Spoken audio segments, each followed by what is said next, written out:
So guys WhatsApp Instagram তো আমি কিছু ইউজ করি না, মানে ই করতাম না। দেন ইনস্টাগ্রামটা ওপেন করার পরে উত্তরা থেকে আমি নিজে জানি না লোকেশন কেমনে জানতে পারছে, লোকেশন যাই না। তোমার নামটা কি জানি আমি নিজে জানি না।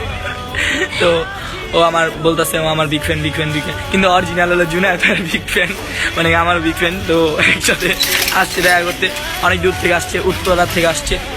তো সো গাইস থ্যাংক ইউ এতটা সাপোর্ট করার জন্য, অ্যান্ড আই লাভ ইউ। এই সেই টিকটক সেলিব্রিটি ধর্ষক এবং ধর্ষিতা, যাদের দুজনের ভিডিও আমি দেখাইলাম। তো মেয়েটা নাকি ছেলের সাথে, মানে ছেলেটার অনেক বড় ফ্যান ছিল মেয়েটা, তো দ্যাটস ওয়াই মেয়েটা ছেলেটার সাথে দেখা করতে গেছে। আর দেখা করতে যাওয়ার পরে একদম বাসায় দেখা করতে চলে গেছে, পরে ছেলেরা গণধর্ষণ করছে। এখন একদল মানুষের কথা থাকবে যে ছেলেটা অনেক বড় খারাপ কাজ করছে, অনেক ভুল করছে, অনেক হ্যান ত্যান বকর চকর। হ্যাঁ, কিন্তু মেয়ের ভুলটা কেউ দেখবে না। সে একটা সেলিব্রিটির অনেক বড় ফ্যান হতেই পারে, এই জন্য সে ওই ছেলেটার বাসায় চলে যাবে ছেলেটার সাথে দেখা করতে। তো বাসায় যাবে, পরে ধর্ষণ করলেই দোষ। এখন আমি ছেলেটার পক্ষ হয়ে কথা বলছি, এই জন্য আমাকে অনেক গালাগালি করবে। দেখেন ভাই, ওই ধর্ষক ছেলেটাও আমার কিছু হয় না, আর ধর্ষিতা মেয়েটাও আমার কিছু হয় না। তো কারোর সাথে আমার কোনো পার্সোনাল সমস্যাও নাই, কোনো পার্সোনাল ফ্রেন্ডশিপও নাই। সো আমি কথাটা মানে টোটালি একটা মেয়ে হিসেবে বলতেছি যে হ্যাঁ, তুমি একটা মানুষের অনেক বড় ফ্যান হতেই পারো। বাইরে কি দুনিয়াতে মানে ঢাকা শহরে কি দেখা করার জায়গা, মানে যেখানেই থাকে, ঢাকা মেবি না অন্য কোথাও, সে যেখানেই হোক, ওইখানে কি দেখা করার স্পেসের অভাব ছিল? ওই ছেলেটার বাসায় গিয়ে কেন দেখা করতে হয়?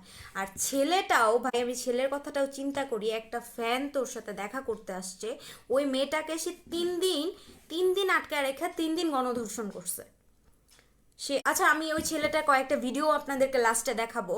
মানে কিউট আছে ছেলেটা, দেখতে কিউট, বাট এতটা যে ধাউর হবে এটাও চেহারার মধ্যে ভাসে না।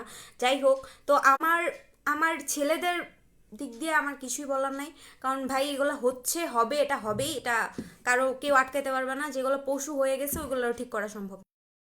তো যেটা বলতেছিলাম যে ছেলেদেরকে এটা বললেও লাভ নাই, তারা চান্স পাইলে তারা করবেই। বাট হ্যাঁ, ধর্ষণ করা অবশ্যই খারাপ। তার মৃত্যুদণ্ড এখন মনে হয় মেবি রায় দেওয়া হয়েছে, আর 2-3 জনের মেবি খুঁজে পায় নাই, আছে যেটাই হোক। বাট আমি আপুদেরকে বলি ভাই, একটু সেফ হন, নিজেরা একটু সেফ হন। আপনি একটা ছেলের বিগ ফ্যান দেখে আপনি ওই ছেলের বাসায় চলে যাবেন, এরকম মেন্টালিটি নিয়ে প্লিজ ঘুরেন না। মানে নিজেরা একটু, নিজে একটু ঠিকঠাক রাখার চেষ্টা করেন। সব ক্ষেত্রে যে ছেলেরা ধর্ষণ করছে সব দোষ ছেলেদের, মানে এটা কোন ধরনের মানে আমি তো এখানে মেইন প্রবলেম শুধুমাত্র মেয়েটারই দেখতেছি। সে কোন হিসাবে একটা ছেলের বাসায়, তবু সন্ধ্যার পরে একটা ছেলের বাসায়, সে এক সেলিব্রিটি, একে কি সেলিব্রিটিটা, এটা চিন্তামি না আমি এই ধর্ষণ করার আগে, এরম সেলিব্রিটি আর কি, আমার গিলার মাতার সেলিব্রিটি, এটা দেখবার লেগে, মানে এটার লোকে দেখা করবার লেগে গেছে গা রুমের মধ্যে। ভালো হয়েছে, যেটা হয়েছে ভালো হয়েছে, কিছু বলবো না আমি। আর গালাগালি করতে হইলে জানগা, গালাগালি করবেন না, অদ্ভুত মানুষ।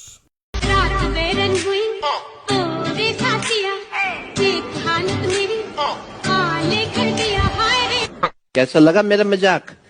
মরিয়ম, আমি তোমাকে আজকে অনেকগুলো ফুল দিছি, তুমি কতগুলো ভিডিও বানাবা? সবটি। কি সবটি কি? একটা ভিডিও বানাবো, 4টা ভিডিও বানাবো, 8টা ভিডিও বানাবো, 6টা ভিডিও। বড়ই সৌন্দর্যপূর্ণ ভিডিও করে সে, বড়ই সৌন্দর্যপূর্ণ, কি কিউট না? হ্যাঁ হ্যাঁ, বিগ ফ্যান। আপনারা ওখানে যায়েন, বিগ ফ্যানের ওনে যে দেখা করতে যায়েন।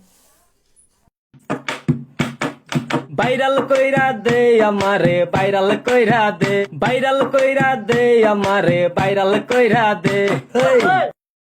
খুব ভাইরাল হওয়ার শখ তোমার না? খুব, মানে খুব ভাইরাল হয়েছো না এখন? একদম ধর্ষক হিসেবে ভাইরাল হয়ে গেছো, মানে খুব খুব, মানে খুব ইচ্ছা। এই যে এই সাউন্ডটাতে ভাই যেডি ভিডিও করে ভাইরাল হইতে চাই আমি, এডি দেখলি মনটায় কয়েক থাবড়ায় সাফা দাঁত ফালাই দিই। অদ্ভুত। এখন ভাইরাল হইছস, এরকম ধর্ষণ করো, যাদের আরো অনেক ভাইরাল হওয়ার ইচ্ছা, গিয়ে ধর্ষণ করো, তাহলেই ভাইরাল হয়ে যাবে। শুধু মানুষকে ধর্ষণ করেই কিন্তু ভাইরাল হওয়া যায় না, গাছপালা পশু পাখি সবাইকেই ধর্ষণ করে ভাইরাল হওয়া যায়। ওই দিন একটা ভিডিও দেখছি, গাছের সাথে ঘষাঘষি শুরু করছে, মানে একটু পারলে আর কি গাছটাই আর কি রেপ করে ফেলে। এমনিও আপনি ভাইরাল হতে পারেন, আপনি গাছকেও রেপ করতে পারেন, রেপ করে ভাইরাল হতে পারেন। টিপস দিলাম।